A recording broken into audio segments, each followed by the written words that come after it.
This is a long answer, but films in general, that's what's great about seeing them in the theater. That's the kind of answer I love. Even my time is up. Sorry.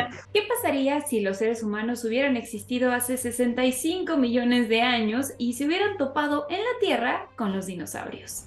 Esa es la respuesta que tratará de darnos 65 al borde de la extinción. Cinta que llega a Cinemex, protagonizada por Adam Driver, quien da vida a Mills, un piloto que intenta transportar a un grupo de personas a un planeta desconocido cuando su nave se estrella y se topa con una realidad que no esperaba. Something alien out there. Hello, how are you? Hey, good. How are you? I'm good, thank you. Nice to meet you. I'm very excited to have this conversation with you, especially because I really enjoy the film, and I feel it is because it's so unusual in every way. You know, like the fact that it's not Mars or any other planet they arrive, and then the fact that you have 4 actors on screen through the film. I wanted to ask you, were there any unusual things you actually had to learn to portray Mills, or maybe relearn even? No. I like you was into the uniqueness of it and how it was a great blend of a lot of different things that it seemed kind of rare and weird. You know, it was great. We're going to do a movie for a studio where there's not a lot of talking. There's going to be dinosaurs and laser guns and flying in spaceships. But really that's ancillary to the thrust of the thing, which is about basically a guy and a daughter, you know, and a movie about grief.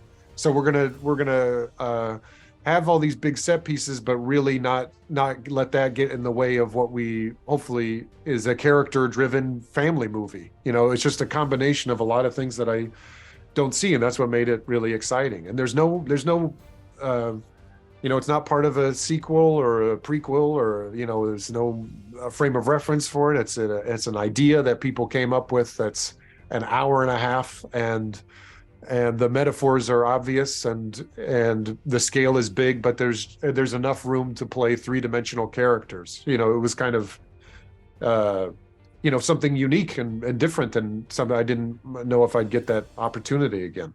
This is Commander Mills. We've crash landed on an uncharted celestial body. I've located one survivor, a child. I love how all these science fiction stories always start with a what if question. So I wanted to know, what was that what if question that had you talking for hours and ended up in 65? I think one of the what if questions we asked ourselves is, what if Steven Spielberg wasn't the only filmmaker who got the joy of making a dinosaur movie? Scott and I known each other since we were 11 years old, and have always loved dinosaurs, and have always loved, and Jurassic Park was one of the reasons we got into filmmaking. And so trying to figure out a new way into doing a dinosaur movie was really exciting. And I think it's also, what if you were alive 65 million years ago and all of a sudden we're confronted with not only the dangerous landscape that planet Earth had in Pangean Earth, but the idea that dinosaurs, these real creatures that almost seem supernatural, were actually alive roaming the earth, and you had to fight for your own survival. That was the big question that we were asking ourselves every time we went to write the script. Because I love how they somehow get to discover something that we've known forever, like because we've been here forever. If you actually have the chance to rediscover Earth, like as if it was the first time, what do you think you would be most surprised about? I would definitely be surprised about, like, the creatures. Definitely. I think if I had no recollection or prior information of what I would be expecting, I would be so confused on what they are, and I would be like, can I touch you? Are you gonna kill me? Like, I would definitely have a lot of questions, and probably what's edible.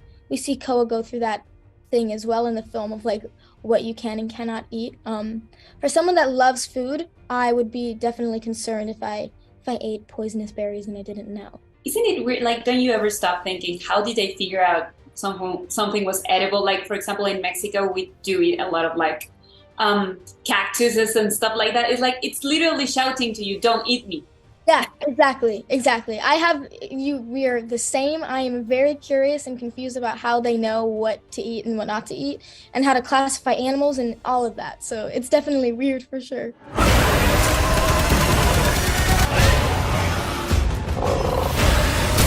I do feel, and I'm Mexican, so I'm obviously very into culture and all of that. I do feel like sci-fi somehow is now to us as human beings what maybe legends and myths and even religion was back in the day. Do you see that? Do you feel like maybe we create these kind of films to explain things we don't understand?